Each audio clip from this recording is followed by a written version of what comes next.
A powerful billionaire's world shatters when he encounters his ex-wife, whom he divorced for being unable to conceive, only to find her surrounded by 6 identical children, calling her mommy. What he discovers next will change everything he thought he knew about love, betrayal, and second chances. Before we dive into this emotional journey, if you love stories of unexpected reunions and shocking revelations, hit that subscribe button and join our family of over 10,000 subscribers who never miss these incredible tales. Let's get started. Marcus Wellington stood at the floor-to-ceiling windows of his Manhattan penthouse, his reflection barely visible against the glittering skyline of New York City. 5 years had passed since he signed those divorce papers, yet the memory still burned like acid in his chest.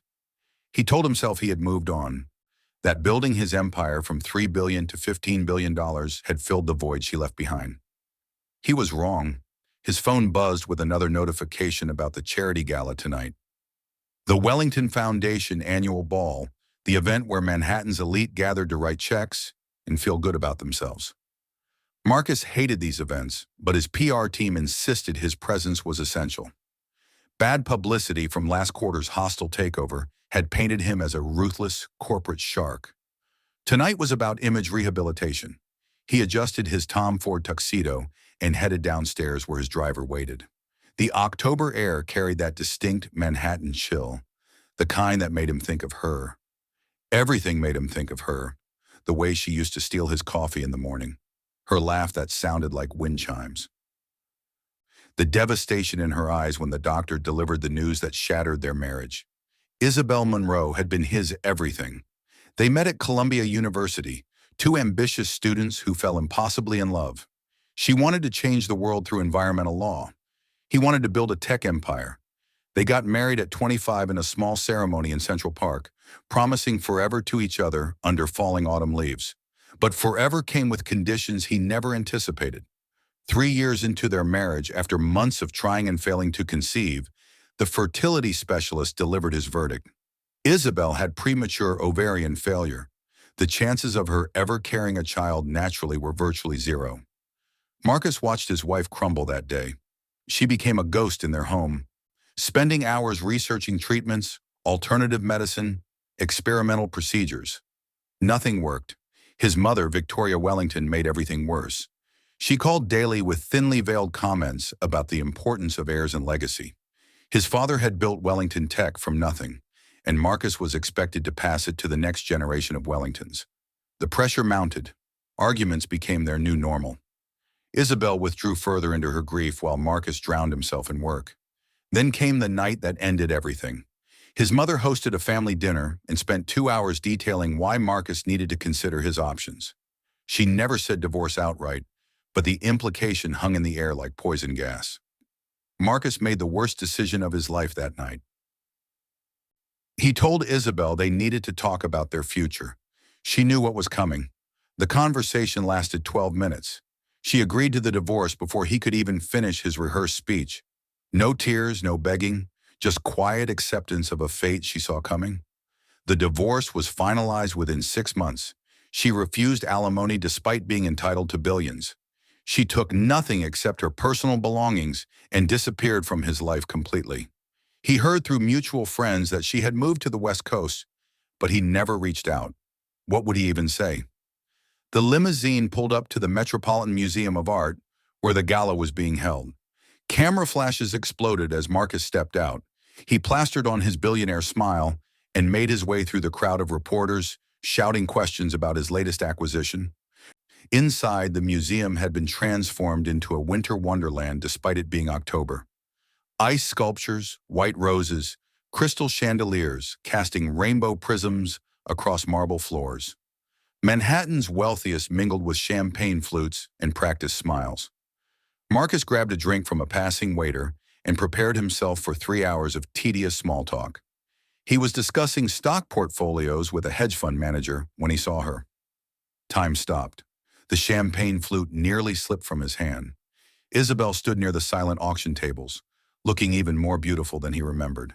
Her dark hair cascaded over bare shoulders. The emerald dress she wore matched her eyes perfectly. But that was not what made his heart stop. 6 children surrounded her. 6 identical children who could not have been more than 4 years old. 3 boys in tiny tuxedos and 3 girls in matching white dresses. They held her hands, tugged at her dress, looked up at her with complete adoration. And she looked at them the way she used to dream of looking at their children. Marcus felt the room spin. This was impossible. The doctors had been certain, 0 chance of natural conception. Those were the exact words. Yet here stood his ex-wife with 6 children who appeared to be the same age, which meant sextuplets. The mathematical improbability of that made his head hurt. One of the little girls called out in a voice that carried across the marble floors, "Mommy, can we see the dinosaurs?" Isabel laughed, that same wind chime laugh he remembered, and promised they would visit the natural history exhibits after the charity event ended. Marcus moved without thinking, weaving through the crowd toward her. His mind raced with 1,000 questions. How? When? Who? The last question sent a spike of jealousy through his chest that he had no right to feel. He had divorced her. He had given up on their future. Whatever life she built afterward was none of his business, but it was 6 children. 6. He was 10 feet away when Isabel saw him. The color drained from her face. Her hand instinctively moved to gather the children closer. For a moment, they just stared at each other across the space that felt infinite, despite being measurable in feet. "Marcus," she whispered. Her voice carried the same softness he remembered from lazy Sunday mornings. "Isabel." He could not form any other words. His eyes kept moving to the children who watched him with curious expressions. One of the boys, bolder than the rest, stepped forward.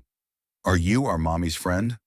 The question was innocent but felt loaded with implications Marcus was not ready to unpack. Before Isabel could answer, a woman appeared at her side. She was tall, elegant, with silver hair and kind eyes. "This must be quite a shock," the woman said, extending her hand to Marcus. "I'm Eleanor Harris, Isabel's mother." Marcus shook her hand mechanically. He had met Eleanor once during college, but she and Isabel had been estranged for years due to family conflicts he never fully understood. "What are the chances of you both being here tonight?" Eleanor continued with a knowing look. Marcus finally found his voice. "I didn't know." He gestured helplessly at the children. "Any of this." Isabel's jaw tightened. "Why would you?" "We've been divorced for 5 years, Marcus. My life is no longer your concern." The words hit like a physical blow, but he deserved them. "I know, You said you couldn't," the doctor said. "Life has a way of surprising us," Eleanor interjected smoothly. "The children are getting restless. Perhaps we should continue this conversation somewhere more private." They moved to a quieter gallery where Renaissance paintings watched their drama unfold. The children scattered to look at artwork, their excitement providing a buffer against the tension crackling between Marcus and Isabel. "How?" Marcus finally asked. "How is this possible?" Isabel crossed her arms defensively. "Does it matter? They're here. They're mine. That's all you need to know. I divorced you because I thought we couldn't have children." Her laugh was bitter. "No, Marcus. You divorced me because your mother wanted grandchildren and I couldn't provide them fast enough. There's a difference. That's not fair. It wasn't about my mother. It was about building a family. The foundation we always talked about. Except it was partially about his mother. The constant pressure, the disappointed looks, the comparisons to his cousins who had produced heirs. He had let that poison seep into his marriage until it killed everything beautiful they had built." One of the little girls approached Isabel and tugged on her dress. "Mommy, I'm hungry. Can we have the fancy cookies?" Isabel's entire demeanor softened instantly. "Of course, sweetheart. Let's go find those cookies." She looked at Marcus with an unreadable expression. "It was good seeing you, Marcus. Take care of yourself." She began herding the children toward the exit. Eleanor lingered for a moment. "You hurt her deeply," she said quietly, "but life gave her a second chance at happiness. Don't disrupt that unless you are prepared to make things right." Before Marcus could respond, Eleanor followed her daughter and grandchildren out of the gallery. Marcus stood alone among Renaissance masterpieces, his carefully constructed life feeling like it was built on sand that was rapidly washing away. He left the gala early, his driver navigating Manhattan traffic while Marcus stared unseeing out the window. His penthouse felt emptier than ever when he finally arrived home. He poured himself a whiskey and did what he swore he would never do. He started searching for information about Isabel. Social media revealed nothing. She had deleted all her accounts years ago. He called his private investigator, a man who had helped him with corporate espionage and background checks on potential business partners. Find out everything about Isabel Monroe, where she lives, what she does, and anything about 6 children around 4 years old. The investigator called back within 3 hours. Marcus, what you're asking me to dig into feels personal, not professional. Are you sure you want to go down this road? Just tell me what you found. Marcus paced his living room, whiskey forgotten on the side table. She lives in Seattle. She's the CEO of EcoFuture Solutions, a sustainable technology company that's been making waves in green energy. Impressive operation from what I can see. As for the children, that's where things get interesting. There's no birth records for sextuplets born to Isabel Monroe. No hospital records, no public announcements, nothing. What does that mean? Marcus felt ice forming in his stomach. It means either the records are sealed for privacy reasons, which happens sometimes with high-profile births, or those aren't her biological children. Adoption, maybe. I'll need more time to dig deeper if you want the full story. Marcus ended the call and immediately booked a flight to Seattle. His assistant protested about the meetings he was canceling, but he did not care. For 5 years, he had avoided thinking about Isabel, convinced he had made the right choice for both of them. Now everything he thought he knew was crumbling. The flight to Seattle felt eternal.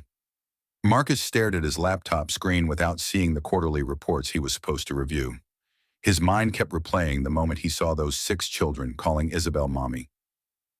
The way her face lit up when she looked at them. The protective way she gathered them close when she saw him. Seattle greeted him with typical October drizzle.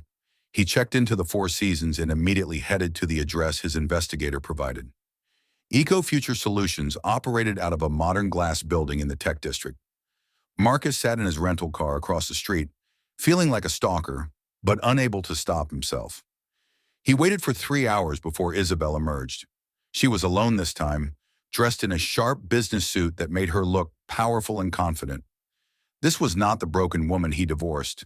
This was someone who had rebuilt herself into something stronger. Marcus got out of his car and crossed the street. Isabel. She froze mid-step, her expression cycling through shock, anger, and something that might have been fear. What are you doing here, Marcus? Did you follow me to Seattle? I needed to see you, to talk. There's so much I don't understand. She resumed walking toward the parking garage. You had 5 years to talk to me. You chose silence. Don't show up now expecting me to explain my life to you. Marcus followed her. Please, Isabel. Just 5 minutes. I need to know. Those children. Isabel whirled around so fast he nearly collided with her. What about my children, Marcus? What gives you the right to question anything about them? I'm not questioning. I'm trying to understand. You couldn't have children. The doctors were certain. And now you have 6. Sextuplets. Do you know how medically improbable that is? Her laugh was sharp. Oh, I'm well aware of the medical improbability. I lived through it. Unlike you, who bailed the moment things got difficult, that's not what happened. Marcus ran his hand through his hair in frustration. I thought I was doing the right thing. You were suffering. We were destroying each other. Every month that passed without a pregnancy felt like another failure. I thought maybe you could find happiness with someone else, someone who could give you what I couldn't. So noble of you, Isabel said sarcastically. Did it ever occur to you to ask what I wanted? I wanted you, Marcus. I would have been happy with just us. But you let your mother poison your mind with her obsession about heirs and legacy. The truth of her words cut deep. You're right. I was weak. I let outside pressure destroy the best thing in my life. But I need to know, Isabel, those children, are they yours, biologically? Her eyes blazed with anger. How dare you? How dare you question whether my children are mine? The Marcus Wellington couldn't possibly believe his barren ex-wife managed to have children without him. So they must be adopted or borrowed or some other explanation that makes sense to your limited worldview. That's not what I meant. Isabel turned and started walking again. This conversation is over. Stay away from me and my family, Marcus. You gave up the right to be part of my life 5 years ago. He watched her disappear into the parking garage, feeling more lost than ever. His phone rang. The investigator. I found something, the man said. About 3 months after your divorce was finalized, Isabel underwent an experimental fertility treatment at a private clinic in Switzerland. The clinic specializes in cases deemed hopeless by conventional medicine. They had a breakthrough procedure involving ovarian tissue regeneration. It was still in trial phases but showing promising results. Marcus felt his knees go weak. She tried to fix herself. Even after the divorce. Why would she do that? The investigator continued. She was accepted into the program. From what I can piece together from encrypted medical files, I definitely should not have accessed. The treatment worked beyond anyone's expectations.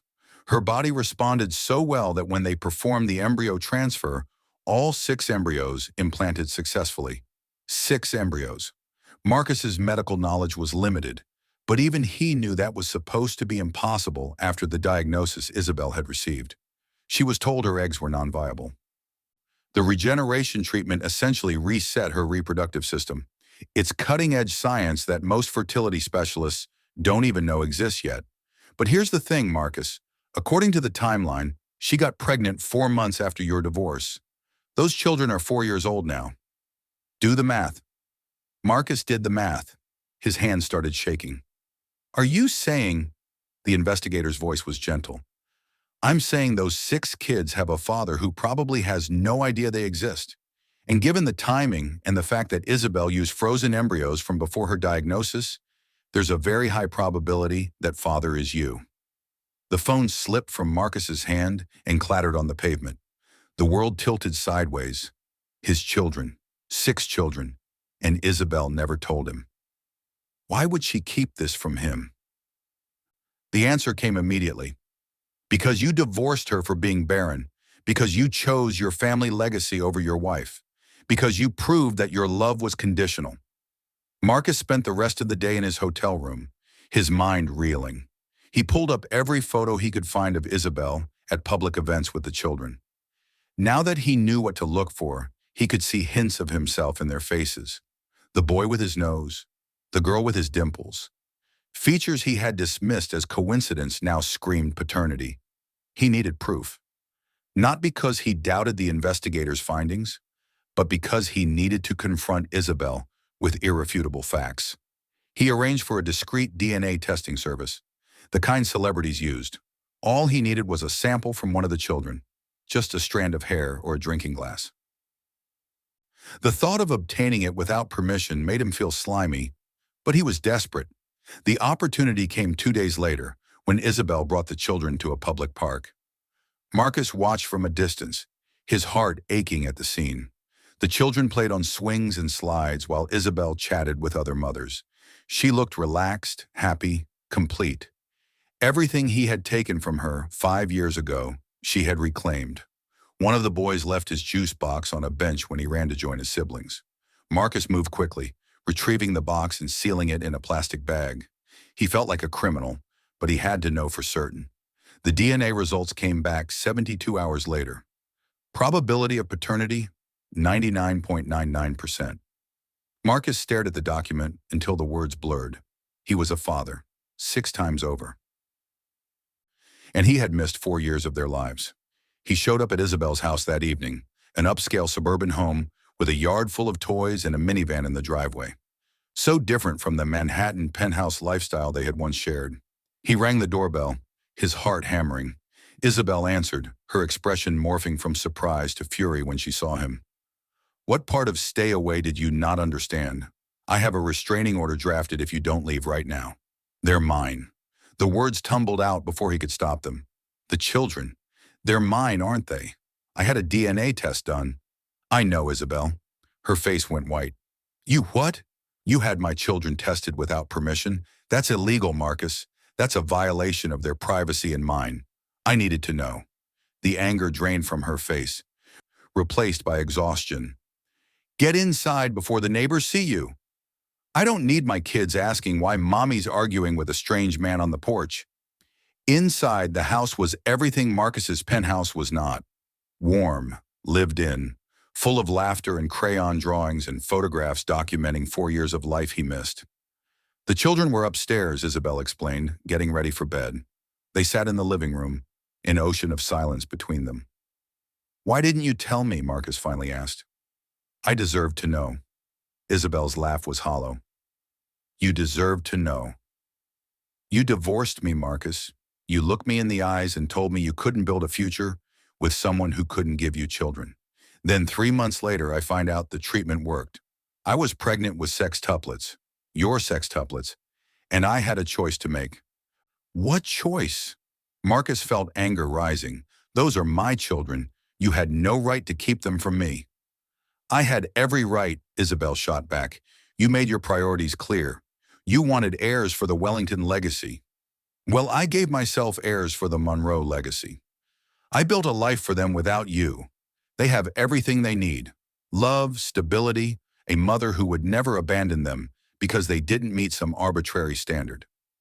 The words struck like daggers. Is that what you think of me? That I would reject my own children? I divorced you because I thought we were destroying each other, not because I stopped loving you. You divorced me because I couldn't perform my biological function fast enough, Isabel corrected. And by the time I could, I realized something important. I didn't need you. I didn't need your money or your name or your family's approval.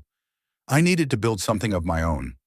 So I took the embryos we had frozen before my diagnosis, used the treatment to make my body viable, and had our children without you. Marcus felt tears burning his eyes. You stole 4 years from me. First steps, first words, birthdays. You stole all of it. Isabel's composure cracked. You stole my marriage. You stole the future we planned together. You stole my trust that love could be unconditional. So yes, Marcus, I kept the children from you. And I'd do it again. They sat in angry silence until small footsteps on the stairs broke the tension. One of the girls appeared, rubbing her eyes. Mommy, I can't sleep. Can you read the dinosaur story? Isabel immediately softened. Of course, sweetheart. Go pick out the book and I'll be right up. The little girl noticed Marcus for the first time. Who's that? A friend of Mommy's? Now go pick your book. The child scampered away. Marcus watched her go, his heart breaking. That's Lily. Isabel's voice was quiet. She's the youngest by 4 minutes. Then there's Sophie, Emma, Michael, James, and Alexander is the oldest. You gave them good names. I gave them names that mean something. Names that weren't Wellington family requirements. Each name represents something about how I felt when they were born. Lily for purity, Sophie for wisdom, Emma for universal love, Michael for strength, James for determination, Alexander for defending what's yours. Marcus absorbed this. I want to know them. I want to be their father. Isabel shook her head. They don't need a father who shows up 5 years late. They have a mother who has always been there. Don't I get a chance to make this right? What about what I want, Marcus? What about what they need? You can't just appear in their lives and expect everything to fall into place. They'll have questions. They'll wonder why you weren't there before. They'll wonder if you'll leave again. I won't put them through that uncertainty. Marcus stood, frustration and desperation warring inside him. I made a mistake, the biggest mistake of my life. But those are my children too. I have rights. Is that a threat? Isabel stood as well. Are you going to take me to court? Because let me tell you what will happen. Your high-priced lawyers will drag my name through the mud. The media will have a field day with the billionaire who divorced his wife and now wants custody of secret sextuplets. Your stock price will tank. Your reputation will be destroyed. And my children will be traumatized by being caught in the middle. Is that what you want? Marcus felt defeated. No, I just want a chance. To know them. To be present. To prove I'm not the man who walked away. Isabel studied him for a long moment. I'll think about it. But on my terms, they come first, always. If I allow you into their lives, you show up consistently. No disappearing when things get complicated or when your mother decides 6 children is too scandalous for the Wellington image. My mother doesn't control my life anymore. Isabel raised an eyebrow. Really? When did that change? About 3 days ago when I realized I have 6 children and an ex-wife who built an empire without me. He met her eyes. I was wrong, Isabel, about everything. I should have fought for us. I should have told my mother where she could stick her opinions about heirs and legacy. I should have recognized that you were my family, regardless of whether we had children. I failed you in every way that mattered. Isabel's expression softened fractionally. That's possibly the most honest thing you've ever said to me. But words are easy, Marcus. Actions matter. If you want to be part of their lives, you need to earn it. One visit at a time. One bedtime story at a time. One scraped knee and temper tantrum at a time. Being a parent isn't about photo ops and college funds. It's about showing up every single day. I understand. Just give me a chance to prove it. She nodded slowly. 1 month. You can come here on weekends. Spend time with them. Let them get to know you naturally. If after 1 month they're comfortable and you've proven you're committed, we'll discuss a more permanent arrangement. But the moment you cause them harm, emotional or otherwise, you're out. Permanently. Marcus felt hope kindle in his chest. Thank you. She held up a hand. Don't thank me yet. This is going to be harder than you think. 6 4-year-olds are a hurricane of energy and emotions, and they will test you. They'll push boundaries and throw fits and ask a million questions. Are you really ready for that, Mr. Billionaire CEO who's used to everyone following orders? I'll learn. For them, I'll learn. Time will tell, Isabel said. You can start this Saturday. 10 a.m. Don't be late. And Marcus, she added as he headed for the door, if you ever obtain genetic material from my children without permission again, I will bury you in legal proceedings so deep you'll never see daylight. Understand. Understood. He left her house feeling like he had just negotiated the most important deal of his life, because he had. The first Saturday arrived with Marcus more nervous than he had been for any board meeting or investor presentation. He showed up at exactly 10 a.m. with 6 gifts, age-appropriate toys his assistant had frantically researched. Isabel opened the door wearing jeans and a paint-stained t-shirt, looking more beautiful than any magazine cover model. The children peered at him from behind her legs with curious expressions. Kids, this is Marcus. He's going to spend some time with us today. Remember, we talked about this. One of the boys, Alexander, if Marcus remembered correctly, stepped forward boldly. Are you going to play trucks with us? I would love to play trucks, Marcus said, meaning it more than any promise he had made in years. The day was chaos. Beautiful, exhausting chaos. The children showed him their toys, their favorite hiding spots, their extensive collection of dinosaur figures. They argued over who got to sit next to him at lunch. They made him push them on swings until his arms ached.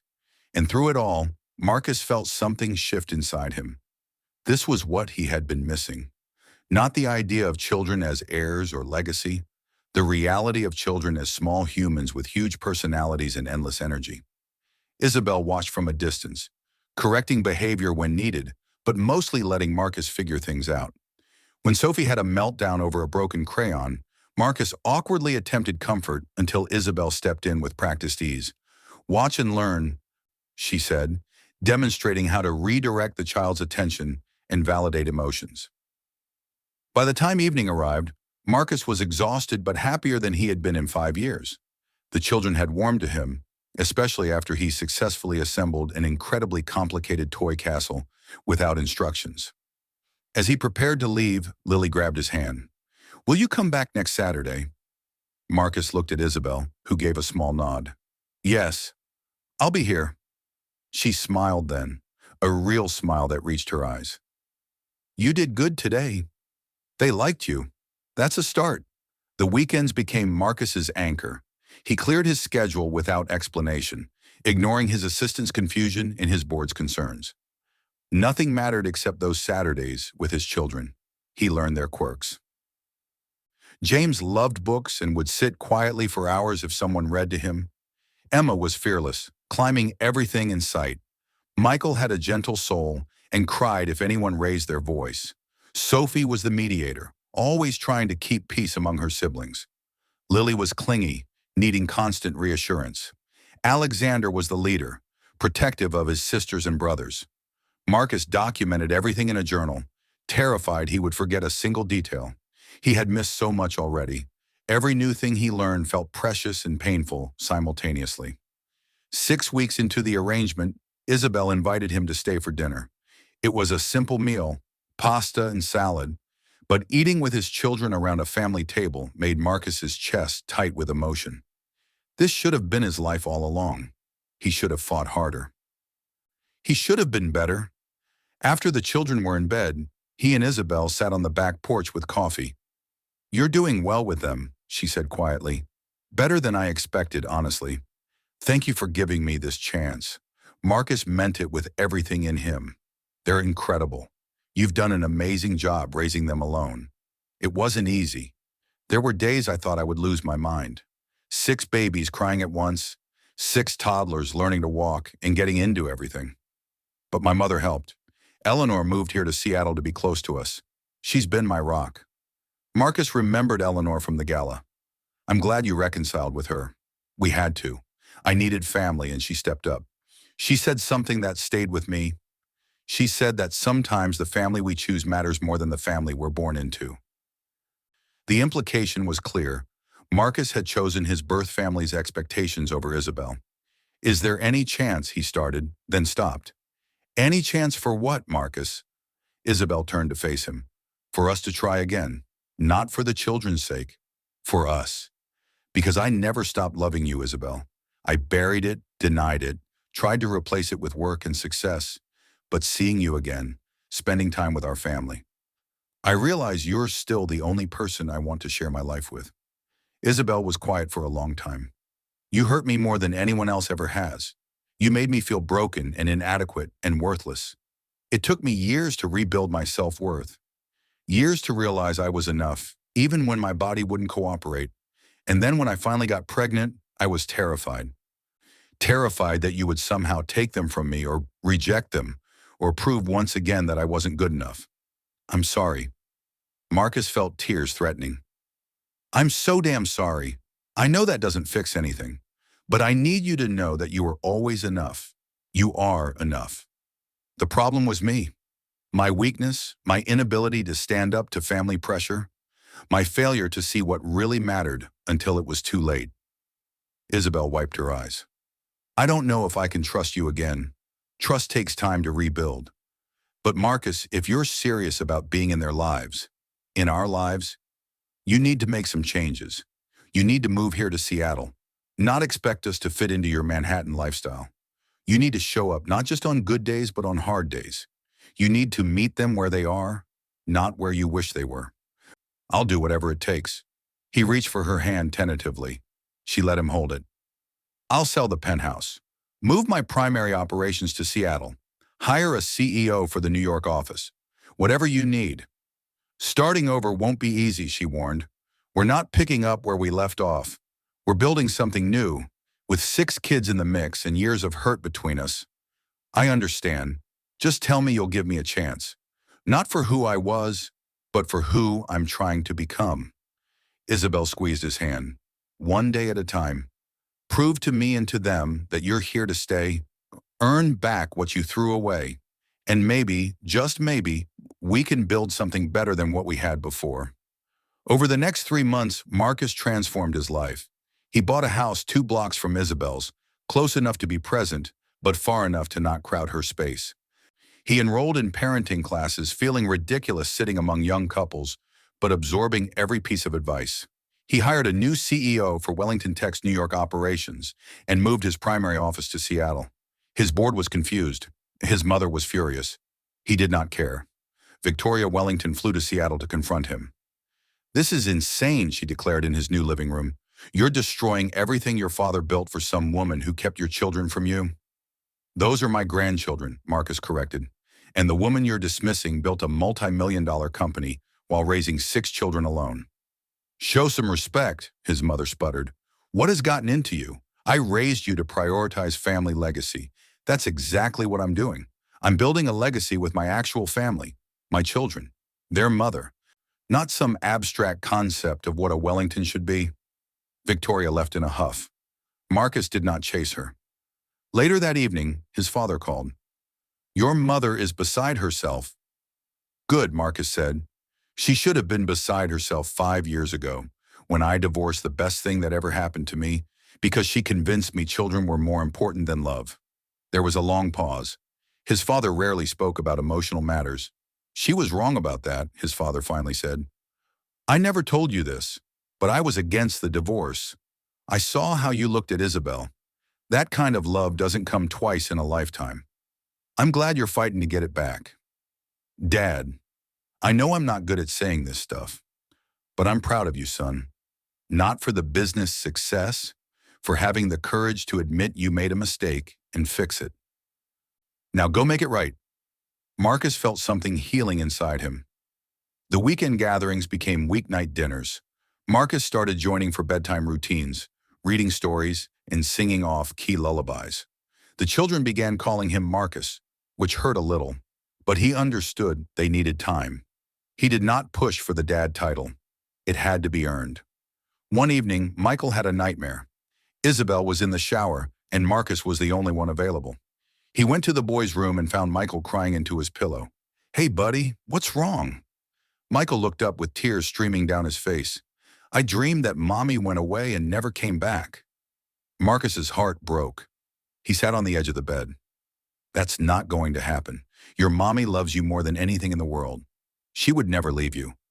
But what if she does? What if something bad happens? Marcus pulled the child into his arms. Then you would still be okay, because you have me and Grammy Eleanor and your brothers and sisters. You're surrounded by people who love you.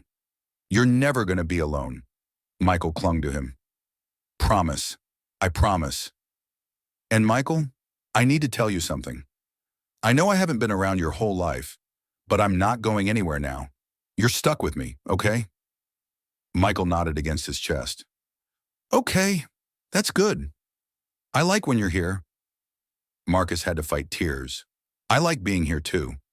More than anything, when Isabel found them 20 minutes later, Michael was asleep in Marcus's arms. She stood in the doorway, something shifting in her expression. You're a natural at this, she whispered. I'm learning from the best, he replied, carefully laying Michael back in his bed. They walked out together, and in the hallway, Isabel suddenly took his hand. Thank you for being here, for showing up when I needed help. That's what partners do, Marcus said. If you'll let me be your partner again. She studied his face in the dim hallway light. I think I'm ready to try. Really? He hardly dared breathe. Really? But slow, Marcus. We take this slow. They kissed for the first time in 5 years. It felt like coming home and discovering something new simultaneously. When they pulled apart, Isabel was smiling. The kids are going to lose their minds when they figure out we're together. Marcus grinned. Should we tell them or let them figure it out? Isabel laughed. Oh, they'll figure it out within 5 minutes. 6 4-year-olds miss nothing. She was right. The next Saturday, Marcus arrived for breakfast as usual. Lily noticed immediately that he and Isabel kept looking at each other and smiling. Are you and Mommy friends again? She asked with a child's directness. We're working on being more than friends, Isabel said carefully. Like married, Alexander demanded, because Tommy at preschool said his parents are married and they live in the same house. Marcus and Isabel exchanged glances. Maybe someday, Marcus said. Would you guys be okay with that? The children erupted in chaos. Emma wanted to know if that meant Marcus would live with them. James wanted to know if Marcus would read stories every night. Sophie wanted to plan a wedding immediately. Michael asked if Marcus would be their daddy then. Alexander just grinned and said he knew it the whole time. Only Lily was quiet. Marcus noticed and knelt beside her. What's wrong, sweetheart? She looked at him with serious eyes. If you become our daddy, will you stay forever? Or will you leave if we're bad? Marcus felt his throat tighten. He looked at Isabel, who had tears in her eyes. Lily, I made a big mistake a long time ago. I left when I should have stayed and fought. But I learned something important. Family isn't about being perfect. It's about showing up even when things are hard, especially when things are hard. So yes, I will stay forever, even when you're bad, which I'm sure will happen sometimes because you're four. He smiled. Because that's what daddies do. They stay. Lily threw her arms around his neck. Okay, you can be our daddy. The other children piled on, creating a massive group hug that nearly knocked Marcus over. Isabel watched with tears streaming down her face. When the children finally released him to go play, Marcus stood and pulled Isabel into his arms. I meant every word. I know, she whispered. That's why I love you. The months that followed brought new challenges Marcus had never anticipated. Integrating two separate households with six energetic children required patience he did not know he possessed. There were arguments about bedtimes, negotiations about vegetables, and endless debates about whose turn it was for the front seat of the car. Marcus learned that parenting was not about grand gestures, but about consistent presence in the mundane moments. He also had to navigate the complex dynamics of co-parenting with Isabel while rebuilding their romantic relationship. They agreed to couples therapy, recognizing that their history required professional guidance. The sessions were brutal at times. Isabel unpacked years of resentment about feeling abandoned during her darkest moments. Marcus confronted his own cowardice in letting external pressure dictate his choices. They both cried. They both grew. Meanwhile, the children adjusted to having Marcus as a permanent fixture in their lives. Alexander, ever the protective oldest, tested Marcus's commitment relentlessly. He would deliberately misbehave to see if Marcus would give up and leave like he assumed all adults eventually did. Marcus stayed. He enforced consequences with love, maintained boundaries with patience, and proved through action that he was not going anywhere. James the bookworm bonded with Marcus over bedtime stories. They developed a ritual where James would pick 3 books and Marcus would read them with different voices for each character. The quiet moments with James reminded Marcus that connection did not always require grand adventures. Sometimes it was just about being present. Emma's fearlessness gave Marcus multiple heart attacks. She climbed trees, jumped off playground equipment, and approached life with zero caution. Marcus learned to spot her and catch her, literally and figuratively. She taught him that loving someone meant letting them take risks while being ready to break their fall. Sophie's peacemaking nature made her Marcus's secret weapon during sibling conflicts. She had an uncanny ability to mediate disputes and find compromises that satisfied everyone. Marcus recognized his own negotiating skills in her and made a mental note to nurture that gift as she grew. Michael's sensitivity required a different approach. He felt everything deeply and needed extra reassurance.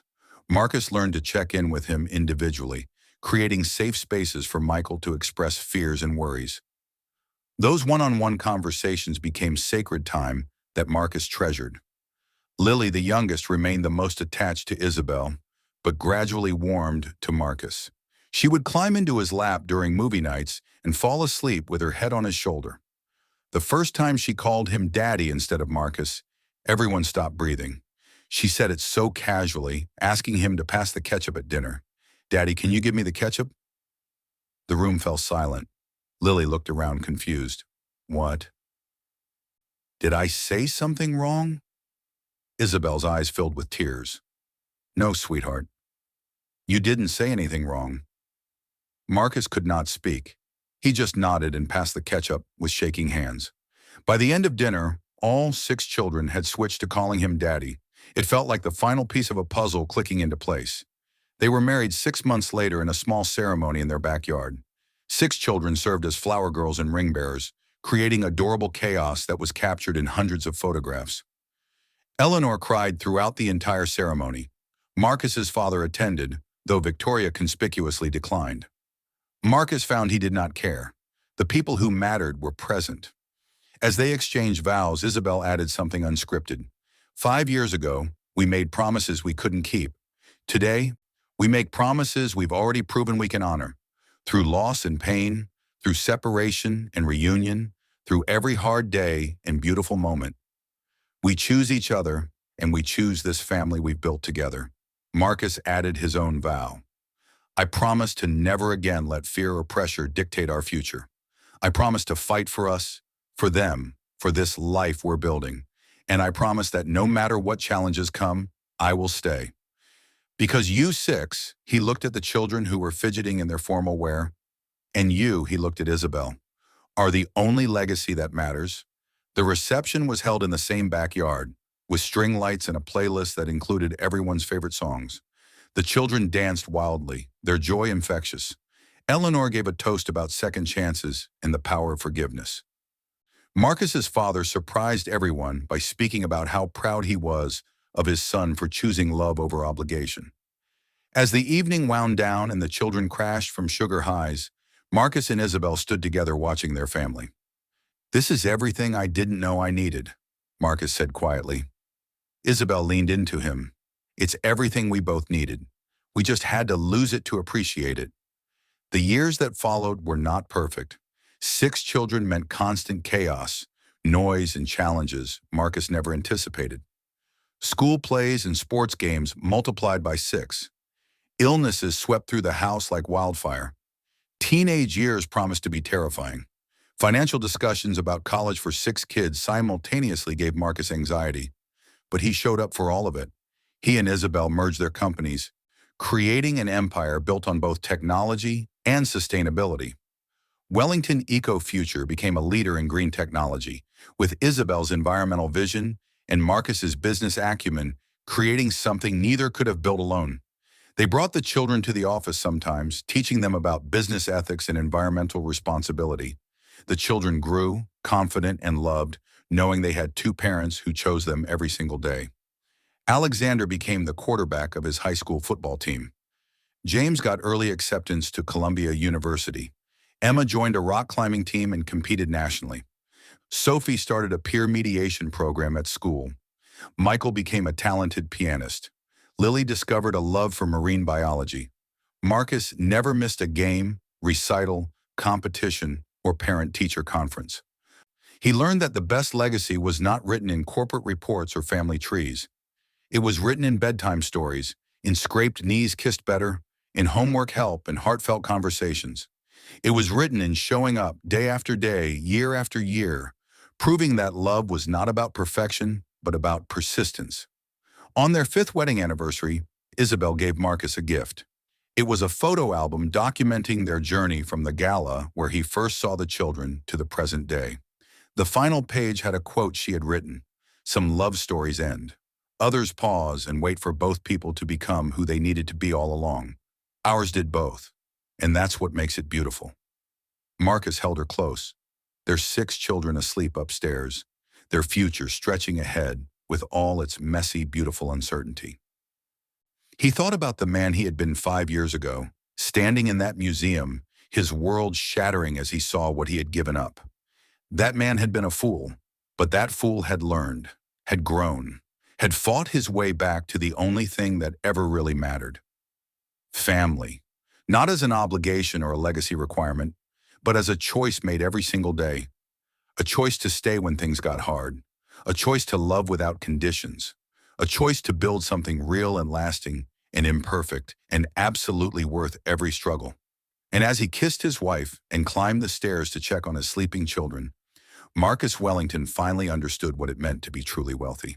Not in billions or empires or boardroom victories, but in the laughter of 6 children calling him daddy. In the woman who gave him a second chance he never deserved. In the life they built together from the broken pieces of what they had lost. That was the only legacy worth leaving behind. If this story touched your heart, please subscribe to our channel and hit that notification bell so you never miss these incredible tales of love, redemption, and second chances.